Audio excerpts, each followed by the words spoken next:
Well, hey everybody, welcome to another interview here on Sharing Hope. I'm your host, Michael DiMuccio, and with me today is William Vanderbloemen. A little bit about William and what God has been doing in his life and through his life. He is a CEO, he's an author, he's a pastor, he's the founder of Vanderbloemen, which is an executive search firm serving teams with a greater purpose by aligning them. And in that, he gives a deep theological understanding as well as the best practices when it comes to the executive and corporate world. And so we're going to learn a lot from him today. With that, he's got 2 degrees, Princeton Theological Seminary, as well as Wake Forest. So we're looking forward to all that you've got to share today. Welcome to Sharing Hope, William. Thanks so much, Michael. I appreciate you having me on. Sure. As we get into things today, talk to us about the new normal, this whole COVID-19. What's the new norm? And speak to that even from a church perspective as well. Sure. Well, I mean, I know you guys, a lot of our clients are have an overlap with you all as well. So I feel like I'm probably talking to some pastors. I'm probably talking to some small business owners. But I would guess that whether it's a church or a small business or a nonprofit, it's all sort of in that same DNA that small businesses have, right? And I don't know that there's anything, I mean, it's been said maybe too much lately, but I don't know that there's any bigger part of the backbone of the country and our economy and our sort of just our general living out of our ethic than in that family of things. So the small business people, I don't know exactly what to say new normal is, but I do know that it's changing rapidly, and in different parts of the country, it's different. You know, here in Texas, our governor last week took what was then a rather bold, aggressive, or you might say Texan type move by saying we're going to open up some things. But even in the last few days, he's been outdone by governors in Georgia, South Carolina, a few other places, Tennessee, I believe, which are opening quicker and quicker. And I guess that's all part of whatever the new normal is going to be. But I think that the sooner businesses can get back to work and small churches can get back to work, the sooner you'll see not just a step forward in the economy. The president talks about a pent-up energy in the economy, and I certainly think there is one. But I think an even bigger pent-up energy that's out there right now is a spiritual hunger. You know, I remember when I was a pastor, the Sunday after 9/11, which was quite a ways. I mean, 9/11 happened on a Tuesday. So we had almost a week before we got to Sunday. And we couldn't find enough chairs in our building to load up the room that we were worshiping in because people wanted so badly to be together and they couldn't. I don't know another time in human history when there's been a crisis that drives people to faith, but an inability to gather in faith assemblies. So I think, there'll be some, will people show up in masks, and will they be concerned about, should we sit 4 rows apart from each other? And I think people will really be concerned about what are we going to do with our kids' ministries in churches, and how do we take care of children and keep them healthy?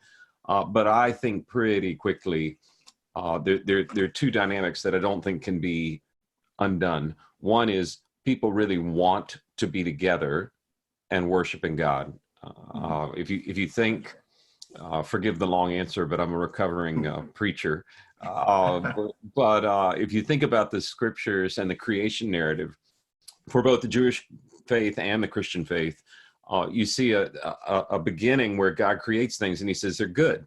It's the first set of blessings or benedictions. He says, light, it is good. He made animals, it's good. And this is good. He gets to us, it's very good, right? All these benedictions.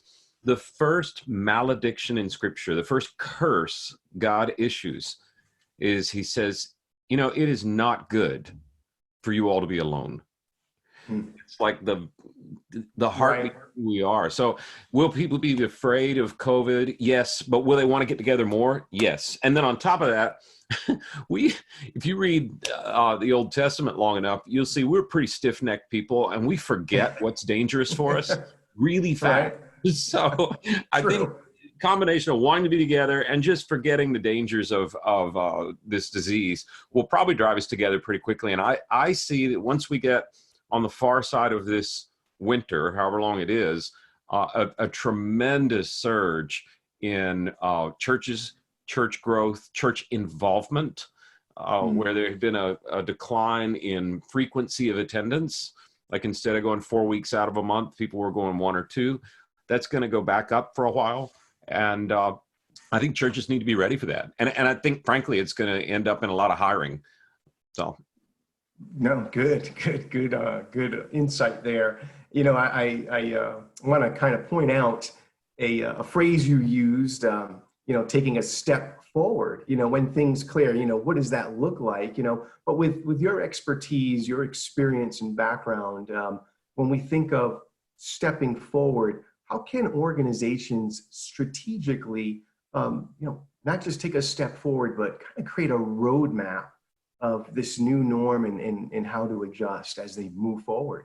Yeah, well, Michael, I know we're taping, so if we air this 10 minutes from now, what I say will be outdated. True. If we air it a week from now, it'll be ancient. So I think what I'm seeing is, I've said for a long time, the future belongs to the agile. And I noticed this a long time ago. I was, my youngest daughter, who's 10 now, was about, 2 or 3 years old. And I'd gotten to the age where I had to stretch when I'd run, right? And the stretching, frankly, was harder on me than going running. And I came in one day and I was trying to touch my toes, which you would think would be easy enough. And I mean, it was awful. I was sweating like I was running a 6-minute mile or something. And Macy, our little one, walks in beside me and just looks at me. And like only a little tiny kid can do, she sits down next to me and ties herself into a pretzel, you know, just to kind of show off, and then stands up and laughs at me and leaves the room. And it dawned on me then, and I'll never forget, I remember thinking, you know, every day I'm alive, I get less flexible. Like that's a biological fact, right? Right. It's true for organizations. It's true for small businesses. It's true for teams. And I think that things were changing quickly. I mean, it's hard to believe the iPhone is less than a dozen years old, but like the world has been changing fast. Now it's changing at warp speed. So I think you say, how do people step into the future, step into the new norm? It requires a constant stretching to force agility. I have to do 30 minutes of it every morning to even just keep up with where I was. And then I think if I could say, here's one place to direct prayer life for everybody that's there, it's to ask for more wisdom. You know, we're told that the men of Issachar understood their days and times, right? We're told that Solomon asked for wisdom, and God said, now you've asked for the smartest thing. But maybe the most convicting to my heart verse that I think of is when we read about the boy Jesus, where there's really not a lot of scripture about him growing up. But we're told in the 2nd chapter of Luke that Jesus grew in wisdom, in stature, and favor with God and among men, right? So my theology tells me when he was born on Christmas morning, he was 100% God. He didn't become God during life, right? That's right. That's and right. God is translated as wisdom when we talk about Sophia or the Holy Spirit. So Jesus was born 100% wise, and yet we're told that he grew in wisdom. And I just thought, man, if Jesus had to grow in wisdom, I probably need to grow in wisdom. And wisdom at the end of the day is not intelligence. It's not learning. It's not academics or letters after your name. It's an ability to read the times and intuit where to go next. So like a lot of times I used to think growing up that the prophets in the Old Testament were prophets because they could see 500 years into the future. Not so. Now, Right. they did see 500 years in the future by God's inspiration, but what they were really known for was being able to read the tea leaves of what was going on and give immediate, they were almost like the first political consultants. They just happened to have the Holy Spirit guiding them. So if I'm thinking as a business owner or a church leader, I'm thinking of two things right now. What stretching do I need to do to increase my agility? And how can I pray and seek out more and more wisdom? And that starts by getting around people wiser than you, so that you can, as things change, and if we air this 10 minutes from now and this is dated, or a week from now and it's ancient, or what, you can still apply those principles of, I need to stretch more and I need to seek more wisdom. Yeah, that's great foundational, when you're moving forward. I've got experience in the athletic background as well. And I will agree, sometimes it's tougher to stretch than the actual running. One of the things near and dear to my heart, like yourself, I've got a ministry background as well as I'm in the marketplace. So you've got this really neat dual anointing that God has blessed you with, William. Senior pastor, and you've led people from that angle. You do these executive searches for faith-based organizations. You're in the marketplace as well. So what do you tell the unemployed person right now? Maybe they're working for these small businesses, and, for those who are unemployed, they're waiting for the country to reopen, so to speak. What do you tell them? Yeah, I think that's such a good question. And there's so many really qualified people right now that don't have an option to work. Now, I am the biggest small government guy you'll ever meet, right? But I will say that some of what the federal government has done to step forward and offer some supplement to unemployment insurance, it even applies to churches, and people don't realize that, because churches don't pay into unemployment benefits. So on a state level, if you've been furloughed or fired from your job at a church, you're not going to receive your state unemployment tax. But the federal government, between now and the end of July, is going to be offering $600 a week to everybody that's unemployed. That's unheard of. And it doesn't sound like much money, but I mean, 2 weeks of that, and you're already to this magic number of the stimulus check everybody's waiting on. So Right. unfortunately, I think we're all, not just us, but our children and grandchildren will be paying for all of this relief for a long, long time. So I would encourage people who are unemployed to make sure they're using all of what's being offered at the moment. Second thing I'd do is I'd say get busy. If the easiest way to get employed is to be employed, and that may not be at a paid job. There are plenty of opportunities to go volunteer. Go find the place that God is moving the fastest and hardest. Hang out there and say, I'm available to serve. And you'll be amazed how quickly you'll get hired. We've done thousands of executive searches now and probably 20,000 interviews face to face.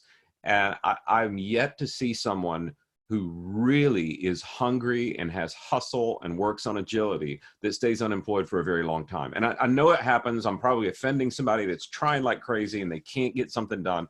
I get it. It's a terrible time. And, we've even had to say, how do we restructure in the middle of this? Because churches aren't hiring at the moment. So they're not hiring us to hire their pastor or CEO for a nonprofit or a head of school. So Sure. it's not an easy time. But I am yet to see the really amazing hard worker that shows hustle, agility, wisdom, stay unemployed for a very long time. Sure. And, just speaking from a personal experience, as you're saying that, I remember a time where, I was in between. And so what I did was I volunteered in places that could tie into on a resume that there was no gaps in that particular experience. Would you say that's a good, maybe a good angle for somebody to take? Yeah. Well, so my advice to people, whether we're in this crisis or not, is the next job you take, you should never be able to take that job if it weren't for all the things you did leading up till now. So it's a great time. While we're sitting still, I'm telling, we work with churches and nonprofits and schools and even Christian for-profits to help them find their staff. And I'm telling people right now, if you're stuck at home with nothing to, quote, do, what a great time to spend time looking in the mirror, to spend time seeking out God and saying, teach me in my inmost being, right? So you can learn yourself and say, how in the world, what story has God been building in me? I mean, think about it, Michael. My life is, you say it's an interesting resume. It's a crazy schizophrenic resume is what it is. But I could never, ever help a church find a senior pastor had I not been a senior pastor. And I would never, ever know the mechanics of doing a search had I not worked in a Fortune 200 company in the HR suite during succession. And I would never be able to do any kind of building of a business had I not done some of the entrepreneurial things I did earlier in life. And it's like I was always a little too entrepreneurial to be a pastor because I'd rock the boat with people that have been around a long time. And that's my fault, not theirs, right? I was always a little too pastoral to be a cutthroat entrepreneur. And God took all those really strange riptides in my life and brought them together to flow in one direction that has made me say, man, I could never do what I'm doing now had I not done all the things leading up till now. And while we can sit around and binge Netflix forever or whatever, or wash the car for the 15,000th time, or take my dogs are about to have a mutiny from going on walks every couple of hours with somebody in our house. Instead of doing that, when in life will you get a time to really seek the Lord and have quiet and stillness? And you think about when Jesus started his ministry, 33 years on earth, only 10% of it was spent in active ministry. What was the first thing he did? He went out into the desert and he fasted and he prayed for a long time. And then he was tempted by the devil. But the exercise was, I need some stillness. I need to look inward and see what God's doing so I can be ready to do the thing that he built me for. Wow. Excellent. With that, it's funny, talk about prayer, what God has built me for. It's reminding me of, I believe you started something very recent, maybe in the wake of all this, reopeningchurch.com. Yeah. Talk about that. What's the heart behind that? What angle are you taking? Where's that coming? Well, we just sort of fell into this, Mike, because, we're a high-end version of a staffing agency. Like we find CEOs and COOs and senior pastors, and that might be for the church of 100, or it might be, we just finished the search for a church called Willow Creek in Chicago, which is a fairly large church that people know. So how does an exec search firm start that conversation? Well, if you remember this small business payroll protection plan, these loans that were going to go to small businesses, and it's already tapped out, and they're talking about refilling it. And if you keep your payroll the same, then the loan the government gives will be actually forgiven. Well, we just started studying that for our own selfish purposes. Like, we're a small business. We don't want to lay people off. So, well, as we looked at it, about 3 days before the thing got voted on, we got word from several of our friends in churches that churches and nonprofits were going to be included, which is, that's unprecedented. Think about, right. Government studies 100 years from now about how the federal government propped up the church in a time of need. That's not separation of church and state. So we started to get the word out, and we built a site, and it might be helpful to some of your people. It's called churchcovid19.com. Okay, there's one for schools as well. It's schoolcovid19.com, and it was basically a resource to say, how do you apply for that loan? Here's a free calculator to use to figure out how to fill out all the stuff. And it became and what do we do about quarantine, and how do we do online worship, and how do I do a Zoom meeting where I'm not, looking terrible or more terrible than normal. So that was fine and good. But as we moved toward Easter, I sensed a shift in me. Now I live in Houston, you're in Florida, so you probably have it too. Things are getting green outside right now. Yes. And it's getting, it's not been real cold, but it's getting warm. Like we're all that new life of spring, and then the focus on the resurrection. I don't know if it just had me pumped up about new life, or if I sensed a shift, but I sensed a shift on the Tuesday night after Easter. I'm like, people are ready to talk about the next thing. And yes, we need to have masks or not have masks. And yes, we need to be careful and wash our hands. But we sort of move from, I guess you can sing the doxology, and that's 20 seconds for washing your hands, or you can sing happy birthday twice. And that was what we learned first. And then it was how to do online worship. And then we got through Easter, and now people are like, all right, now we really need to talk about how do we reopen the church. So nobody was really hosting that conversation, and our church COVID-19 conversations just blew our web traffic through the roof because nobody else was talking. You can't find an article right now about churches getting loans for the PPP. Nobody's talking about it, but it's an amazing conversation. So we just decided to pivot, and I thought, could we get some guys, and we're doing lots of things on that site. So it's reopeningchurch.com. We also have reopeningschool.com. And Nice. we decided to start the site, and as God would have it, we launched the site the day the president decided to start talking about reopening the country. So AP News and the New York Times and a bunch of people picked it up, and it kind of turned into a thing.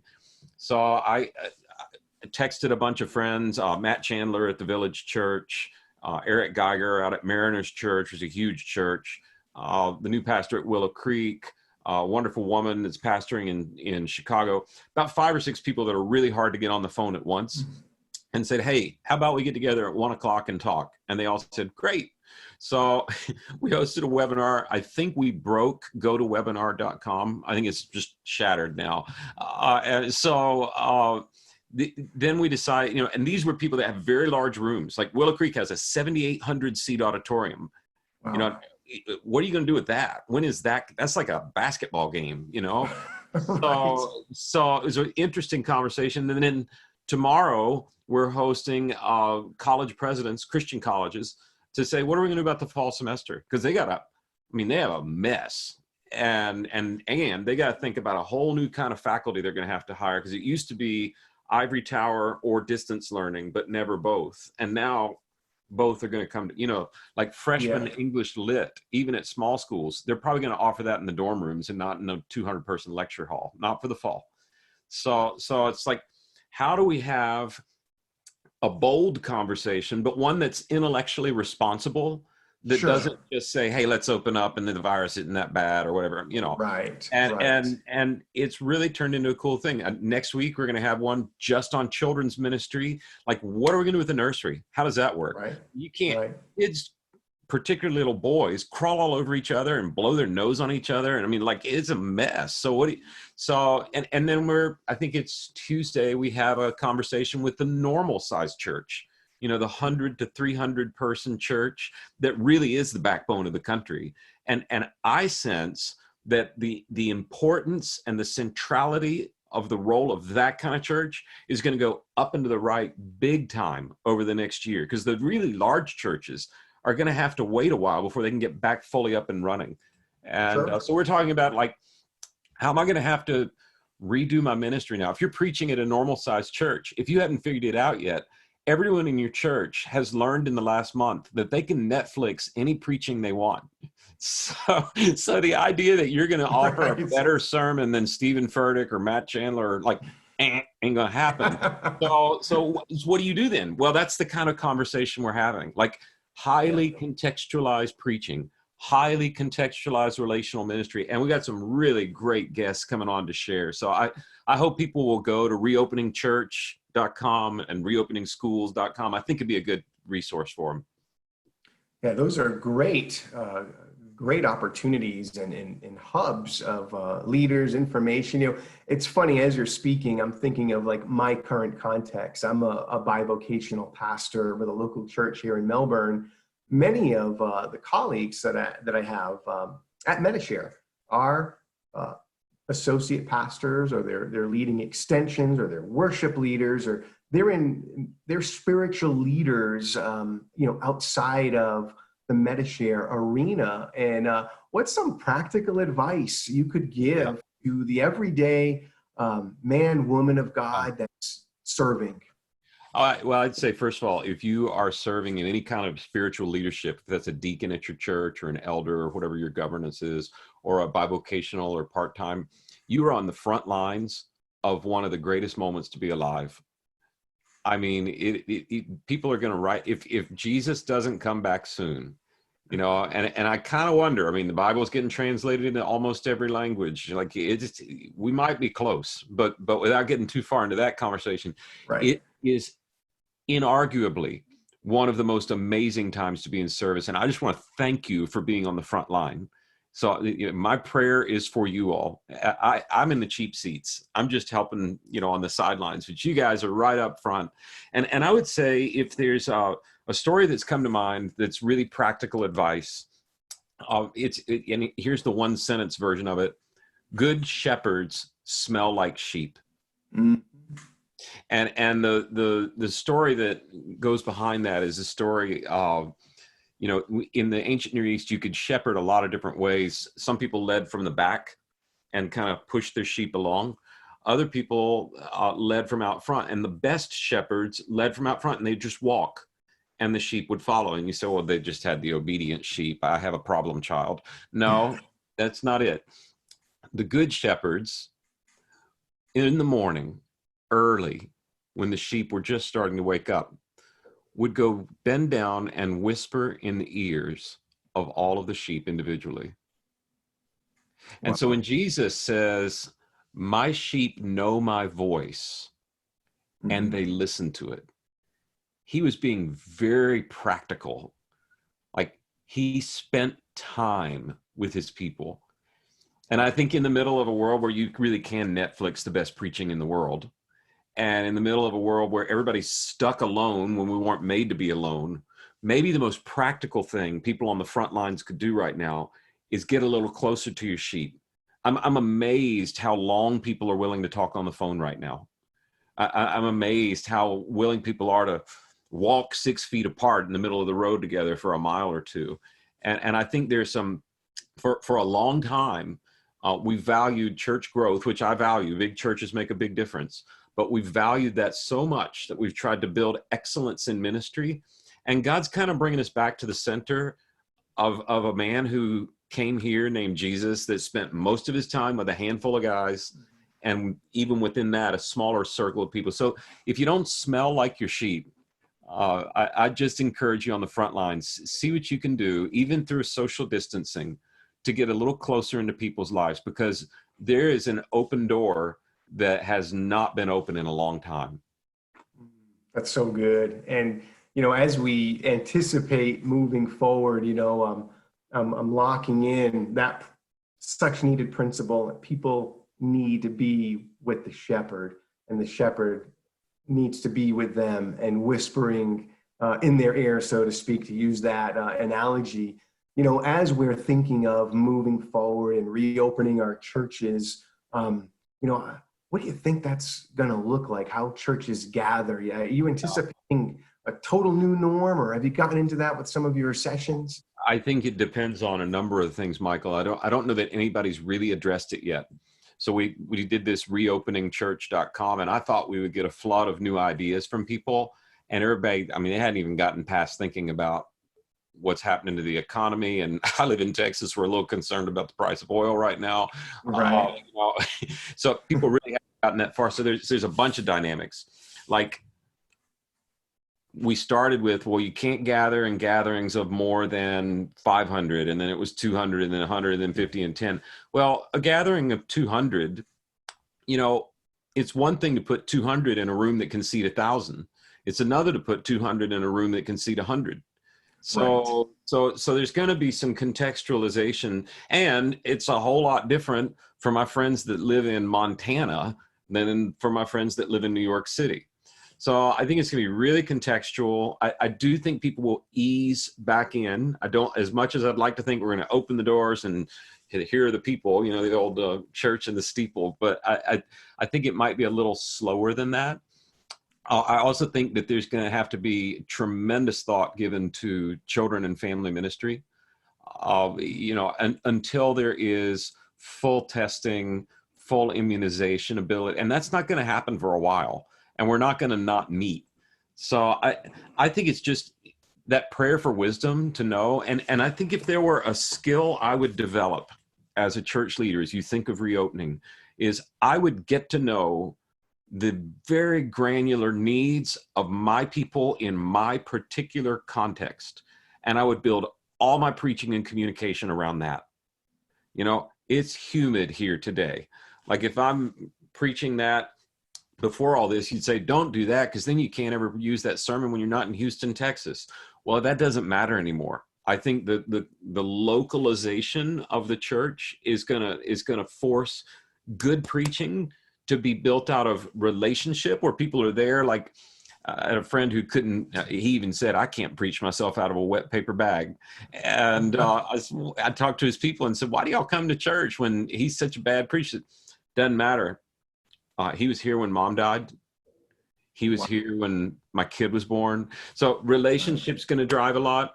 And then highly contextualized preaching for your particular area and the things going on in your area.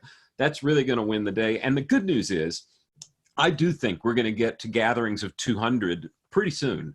And if you think about it, the churches that get the headlines have these giant arenas. But when we get to where gatherings of 200 or more can happen, about 85% of all churches will be able to meet.